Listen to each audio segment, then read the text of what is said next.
Did you know that after age 60 your brain loses roughly 1% of its volume every year? That sounds terrifying until you learn this second fact. Your brain can actually grow new neurons and strengthen connections well into your 80s and beyond. The pharmaceutical industry would rather you didn't know this because it threatens their $60 billion dementia drug market. Here's what they really don't want you to discover. There are 5 simple daily habits that can not only stop brain shrinkage, but actually reverse it. The 5th habit is so powerful that neurologists are calling it the single most effective intervention for cognitive protection after 60.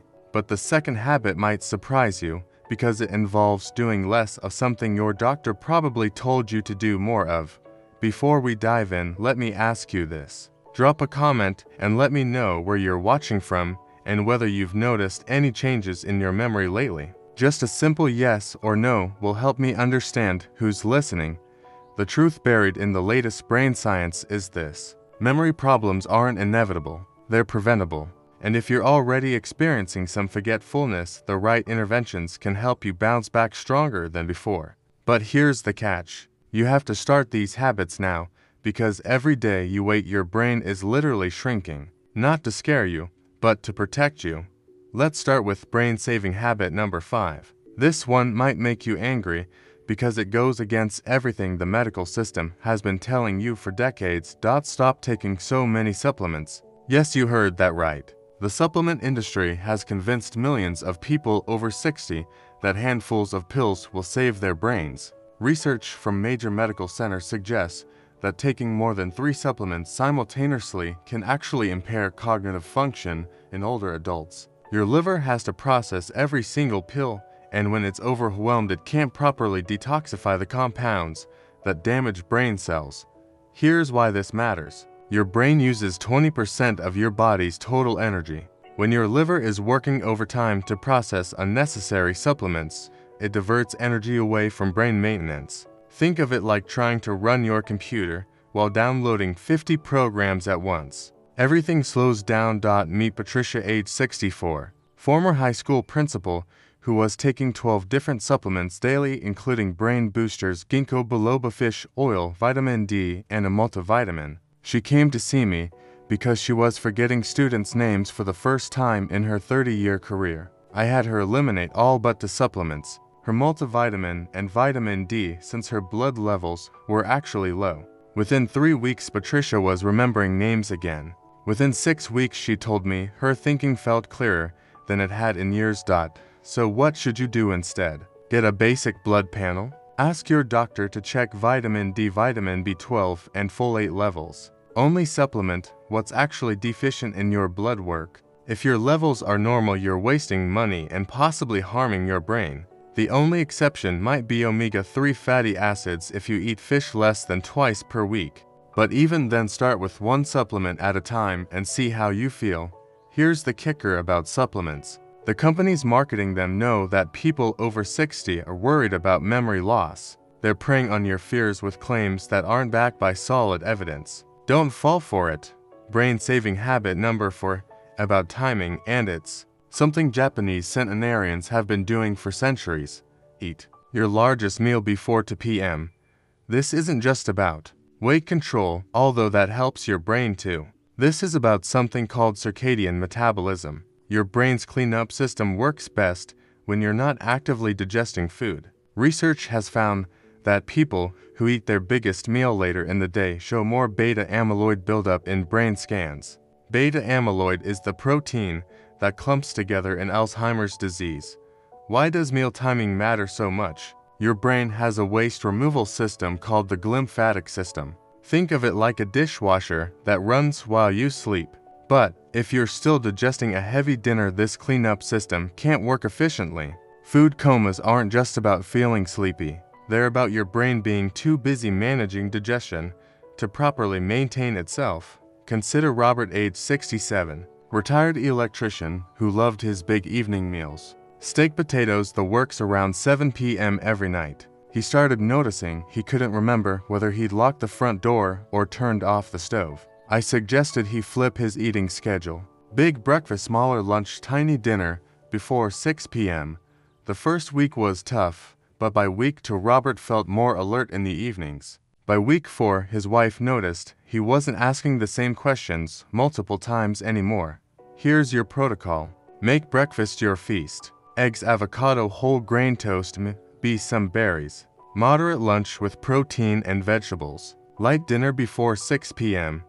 Just soup and salad or a piece of fish with steamed vegetables. If you're diabetic or on medications that require food timing, check with your doctor first. But for most people, this simple switch can dramatically improve brain function. The science behind this connects to insulin sensitivity too. When you eat large meals late, your blood sugar spikes right when your body is trying to wind down for sleep. High blood sugar damages the tiny blood vessels that feed your brain. Over time, this leads to what researchers call diabetes of the brain.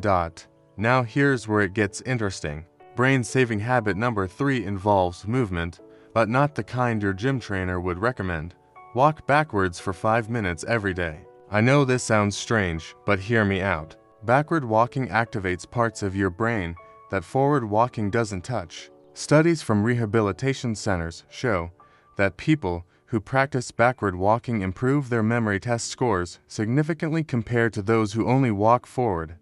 Here's the mechanism in plain English. When you walk backward, your brain has to work much harder to maintain balance, coordinate movement, and process spatial information. It's like cross-training for your neurons. Forward walking is mostly automatic after age 5. Backward walking forces your brain to pay attention and create new neural pathways. Think about this. When did you last challenge your brain to learn a completely new physical skill? Most people over 60 stick to familiar movement patterns. Your brain craves novelty. Backward walking provides that novelty in a safe, controlled way. Margaret, age 62, used to be a professional dancer. After retirement, she noticed her memory wasn't as sharp as it used to be. She couldn't remember choreography the way she once did. I taught her the backward walking technique. Start with 30 seconds holding onto a wall or railing. Build up gradually. Margaret now does 5 minutes of backward walking every morning in her hallway. Within 2 months, she was learning new dance routines again. Her spatial memory had improved dramatically. Your safety protocol is crucial here. Start indoors on a flat surface. Use a wall or sturdy railing for support. Keep your steps small and controlled. 30 seconds the first week. Add 30 seconds each week until you reach 5 minutes. If you have balance issues or take medications that affect coordination, check with your doctor first. The beautiful thing about backward walking is that it works multiple brain systems simultaneously. Balance, coordination, spatial processing, and attention all get stronger together. It's like doing squats for your neurons. But wait until you hear about habit number 2. This one will surprise you because it involves doing less of something most doctors tell you to do more of. Stop exercising so intensely. Yes, you read that right. High-intensity exercise after 60 can actually harm your brain if you're not recovering properly. The fitness industry has convinced everyone that more intensity equals better results. But research suggests that for brain health, after 60, moderate, consistent exercise beats intense, sporadic workouts every time. Here's what happens when you exercise too intensely without proper recovery. Your body produces stress hormones like cortisol. A little cortisol is good for brain function. Too much cortisol literally shrinks the hippocampus. That's your brain's memory center. Studies have found that people over 60 who do high-intensity exercise more than 3 times per week show elevated cortisol levels that correlate with memory problems. Why does this matter more after 60? Your recovery systems slow down as you age. What took 24 hours to recover from at 30 takes 72 hours at 65. If you're doing intense workouts every day, you're accumulating stress hormones that damage brain cells. Here's a real example. David, age 63, former marathon runner who was still trying to maintain his competitive training schedule, 3 high-intensity runs per week plus weight training. He came to me because he was forgetting important work meetings and having trouble concentrating. Blood tests showed his cortisol levels were sky high. I had him cut back to 2 moderate runs per week plus daily gentle yoga. Within a month, David's memory improved. Within 3 months, his cortisol levels normalized and his cognitive function was better. than it had been in years. So, what should you do instead? Aim for moderate exercise that leaves you energized, not exhausted. A good rule is the talk test. During exercise, you should be able to carry on a conversation without gasping for breath. This might be a brisk walk, swimming at a comfortable pace, gentle cycling, or resistance training with lighter weights and more repetitions. The key is consistency over intensity. Daily gentle movement beats sporadic intense sessions for brain health. Your brain needs steady blood flow and oxygen, not the roller coaster of stress hormones that comes with overtraining. Try this simple test right now. Stand up and balance on one foot for 30 seconds. If you can't do this comfortably, you're probably doing too much intense exercise and not enough balance and stability work. Your brain controls balance, and balance training strengthens brain function. Here's the deeper science. Moderate exercise increases production of BDNF. That stands for brain-derived neurotrophic factor. Think of it as fertilizer for your brain cells. BDNF helps existing neurons grow stronger and helps new neurons form. But intense exercise without proper recovery actually decreases BDNF production. You end up working harder for worse results. Now we come to the most powerful habit of all. Brain-saving habit number 1. This is the intervention that neurologists are calling the game changer for cognitive protection after 60. Sleep in complete darkness between 10 p.m. and 6 a.m. Not just dim light, complete darkness. Even tiny amounts of light from digital clocks, phone chargers, or street lights can disrupt the brain cleaning process that happens during deep sleep. Research from sleep laboratories shows that people over 60 who sleep in complete darkness have significantly less beta amyloid buildup in their brains compared to those who sleep with any ambient light. Here's why this is so crucial. During deep sleep, your brain shrinks by about 20%. This creates more space between brain cells, allowing cerebrospinal fluid to wash away toxic proteins that accumulate during the day. It's like your brain's dishwasher cycle. But light exposure, even through closed eyelids, can prevent you from reaching the deepest stages of sleep where this cleaning happens most effectively. The mechanism is fascinating. Light exposure suppresses melatonin production. Melatonin isn't just a sleep hormone, it's also a powerful antioxidant that protects brain cells from damage. Studies have found that people over 60 with higher natural melatonin levels have better memory function and lower rates of cognitive decline. Let me tell you about Eleanor, age 68, retired librarian who was having trouble with word finding. She'd be in the middle of a sentence and couldn't remember simple words she'd used thousands of times. Eleanor's bedroom had a digital alarm clock, a phone charger, and light seeping in around the edges of her curtains. I had her create complete darkness. Blackout curtains, sleep mask covers for all light sources. The first week was an adjustment, but by week 2 Eleanor was sleeping more deeply than she had in years. By week 6 her word-finding problems were completely gone. Her husband said it was like having the old Eleanor back. Your darkness protocol needs to be thorough. Start with blackout curtains that completely block outside light. Cover or remove digital displays from alarm clocks, electronic devices, and appliances. Use electrical tape over small indicator lights. Get a sleep mask as backup. If you need to get up during the night, use a red light flashlight. Red light doesn't suppress melatonin production the way white or blue light does. But here's what most people miss. The darkness needs to start before bedtime. Dim your lights progressively starting 2 hours before sleep. This signals your brain to begin melatonin production naturally. Bright lights late in the evening can delay sleep onset by hours. Safety considerations are important. Make sure your path to the bathroom is clear of obstacles. Consider motion-activated red night lights for hallways if needed. If you take medications that affect balance or vision, discuss these changes with your doctor. The sleep temperature matters too. Your brain cleans itself more effectively when your core body temperature drops. Keep your bedroom between 65 and 68 degrees Fahrenheit. Too warm and you won't reach deep sleep stages. Too cold and you'll spend energy staying warm instead of brain maintenance. Here's something that might shock you. Many sleep medications actually prevent the deep sleep stages where brain cleaning happens. If you're taking sleep aids, you might be getting 8 hours of poor quality sleep instead of 6 hours of restorative sleep. Work with your doctor to gradually reduce dependence on sleep medications while implementing these darkness protocols. The combination of complete darkness, proper timing, and cool temperature creates the ideal environment for your brain's natural maintenance cycle. Think of it as creating a luxury spa for your neurons every single night.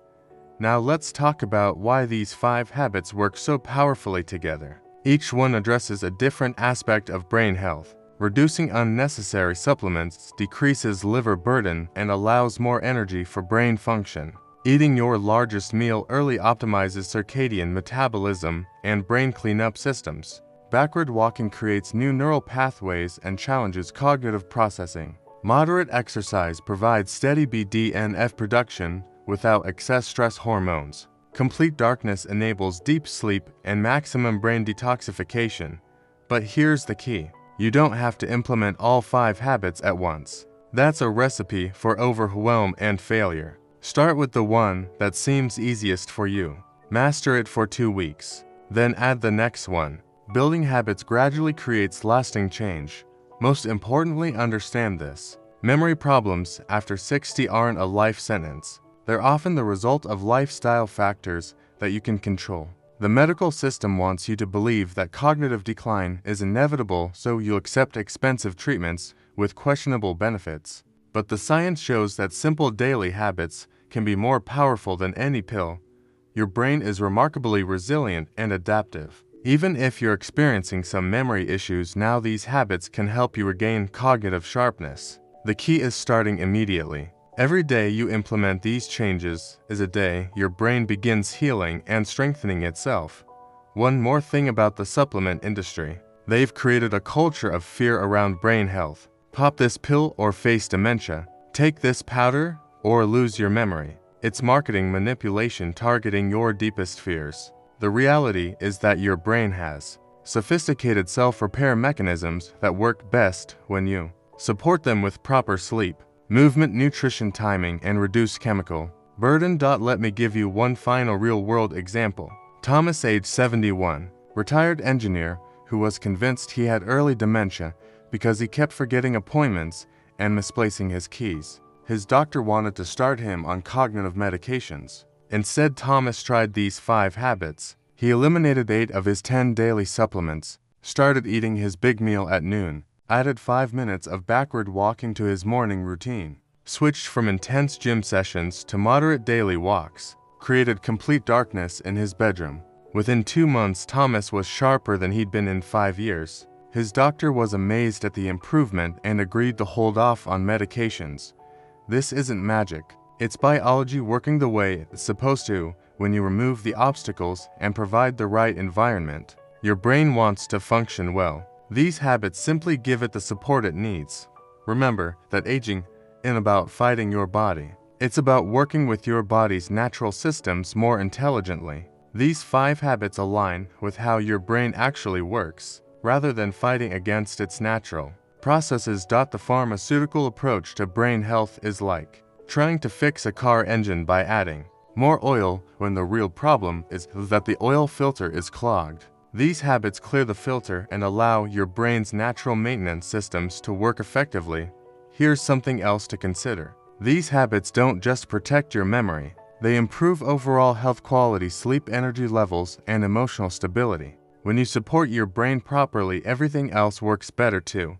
The Japanese concept of ikigai includes the idea that having purpose and maintaining cognitive function are connected. When your brain works well, you can pursue meaningful activities. When you pursue meaningful activities, your brain stays engaged and healthy. These 5 habits create the foundation for that positive cycle. One concern I hear frequently is whether it's too late to start these habits. The answer is absolutely not. Studies show that neuroplasticity, the brain's ability to form new connections, and even new neurons continues throughout life. I've seen people in their 80s make dramatic improvements in cognitive function with consistent application of these principles. Another common question is about genetics. Yes, some people have genetic predispositions to cognitive decline, but genetics load the gun, lifestyle pulls the trigger. These habits can often prevent genetic tendencies from expressing themselves as actual problems. The cost factor matters too. These habits are essentially free. Compare that to the hundreds or thousands of dollars per month that people spend on brain supplements with questionable benefits, or the tens of thousands of dollars for cognitive medications that may slow decline but rarely improve function. Let's address the social aspect as well. Many people over 60 feel pressure to keep up with younger family members or prove they're still mentally sharp. This pressure can actually increase stress hormones that damage brain function. These habits work best when you approach them with self-compassion rather than performance anxiety. The timing of meals deserves more explanation. The reason eating early works so well is that it aligns with your natural cortisol rhythm. Cortisol should be highest in the morning to give you energy and lowest in the evening to prepare for sleep. Large late meals spike cortisol when it should be dropping. This disrupts sleep quality and brain detoxification. Regarding the backward walking technique, there are variations for different fitness levels. If you have mobility limitations, you can do backward marching in place. If you use a walker, you can practice very short backward steps while holding the walker. The key is challenging your brain's spatial processing in a safe way. The exercise intensity point often confuses people. This doesn't mean becoming sedentary. It means finding the sweet spot where exercise benefits outweigh stress costs. For most people over 60, this means activities that feel energizing rather than exhausting. You should finish exercise feeling better than when you started. Sleep quality has multiple components beyond darkness. Room temperature matters. Air quality matters. Noise levels matter. But darkness is the single most important factor that's also the easiest to control. Once you master darkness, you can fine-tune other environmental factors. The supplement elimination process should be gradual if you're taking many pills. Don't stop everything at once, especially if you've been taking supplements for years. Work with a healthcare provider to determine which ones, if any, are actually necessary based on blood work and symptoms. Here's a practical implementation schedule. Week 1, focus on creating bedroom darkness. Week 2, add meal timing changes. Week 3, introduce backward walking. Week 4, adjust exercise intensity. Week 5, begin supplement evaluation. This gradual approach prevents overwhelm and allows you to notice the individual impact of each change. The social benefits of better cognitive function extend beyond personal health. When your memory improves, you can engage more fully with family and friends. You can pursue hobbies and interests that require mental sharpness. You can maintain independence longer. These ripple effects improve quality of life in ways that go far beyond just remembering where you put your keys. Some people worry that these habits are too simple to work for serious memory problems. But simplicity doesn't mean ineffective. The most powerful interventions are often the most basic ones. Your brain doesn't need complex solutions. It needs consistent support of its natural functions. The research supporting these approaches comes from multiple fields. Sleep research shows the importance of darkness for brain detoxification. Circadian biology explains why meal timing affects cognitive function. Exercise science demonstrates the benefits of moderate versus intense activity. Nutritional biochemistry reveals how excess supplementation can impair rather than help brain function. When multiple scientific disciplines point to the same conclusions, the evidence is compelling. One aspect people often overlook is the psychological benefit of taking control. Many people feel helpless about memory changes. These habits provide concrete actions you can take immediately. The sense of empowerment itself can reduce stress and improve cognitive function. The connection between gut health and brain health also supports these recommendations. Eating your largest meal early gives your digestive system time to process food before sleep. This improves gut bacteria balance, which directly affects neurotransmitter production. A healthy gut contributes to a healthy brain.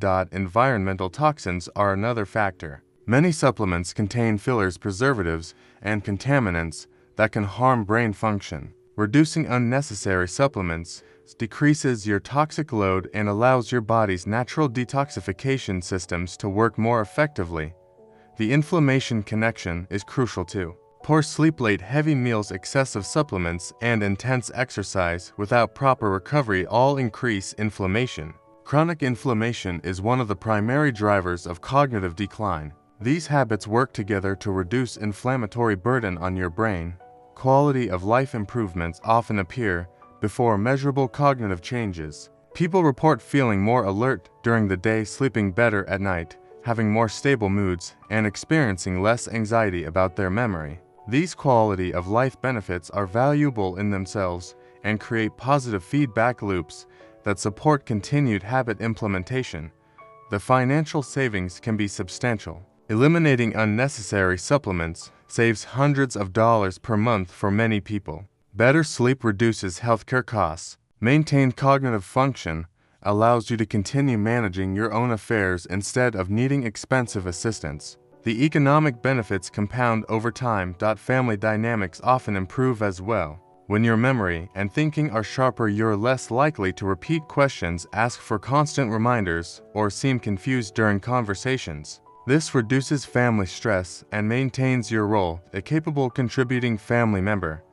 Professional considerations matter for those still working past 60. These habits can help you maintain job performance, avoid age discrimination, and continue contributing meaningfully in your career. Cognitive sharpness provides confidence and competence that benefit both you and your employer. The prevention versus treatment mindset is important. These habits work best as prevention, but can also help with mild cognitive changes that have already begun. Starting early provides maximum benefit, but starting late still provides significant value. It's never too early and rarely too late to begin. Individual variation means some habits will feel more natural than others. Some people are natural early eaters. Others struggle with darkness protocols. Start with what feels most manageable and build from there. The goal is sustainable long-term change, not perfect immediate implementation. The seasonal factor can affect some of these habits. Winter months make darkness easier but outdoor walking harder. Summer months provide more natural light but can make meal timing challenging due to social events and longer days. Adapt the habits to your seasonal reality while maintaining the core principles. Technology can be both helpful and harmful. Sleep tracking devices can help you optimize darkness and temperature. Meal timing apps can remind you to eat earlier, but blue light from screens can interfere with melatonin production. Use technology strategically to support these habits without creating new problems. The community aspect shouldn't be ignored. Find friends or family members who want to implement these habits together. Social support increases success rates dramatically. Share your progress, celebrate small victories, and encourage each other through challenging days. Medical supervision is appropriate for some people. If you're taking medications that require food timing, have balance disorders, take sleep aids, or have been diagnosed with cognitive impairment, discuss these changes with your healthcare provider. Most people can safely implement these habits, but professional guidance can optimize the approach for your specific situation. The habit stacking principle works well here. Attach new habits to existing routines. Create darkness protocols as part of your bedtime routine. Add backward walking to your morning coffee ritual. Time your largest meal with an existing daily activity. Using established routines as anchors makes new habits more likely to stick.